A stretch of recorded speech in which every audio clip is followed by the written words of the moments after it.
Hari pertama masuk neraka, Cek. Tag teman kalian yang pengen join ke neraka. Subhanallah, depa ni betul-betul tak ada kerja. Dia main pula dengan mempersendakan neraka menggunakan AI. Neraka bukanlah satu perkara yang boleh kita jadikan sebagai bahan gurauan, bahan untuk bergurau senda, tak boleh.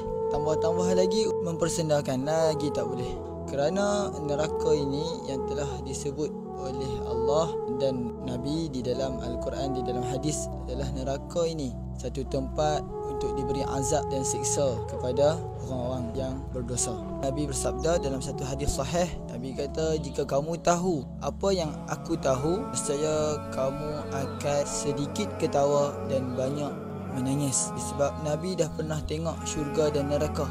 Waktu bila? Waktu Nabi di Isra' dan Mi'rajkan. Malaikat Jibril bawa Nabi tengok neraka dan syurga. Nabi tahu neraka yang sebenar. Sebab itu Nabi kata, sekiranya kamu tahu apa yang aku tahu, nescaya kamu akan sedikit ketawa dan banyak menangis. Ingatlah, mempersendakan neraka boleh membawa kekufuran. Jadi bertaubatlah, peliharalah lidah dan hati. Jangan jadikan neraka sebagai bahan gurau senda. Kerana ia bukan tempat untuk bergelak ketawa, tetapi ia adalah tempat yang penuh dengan azab dan tangisan. InsyaAllah.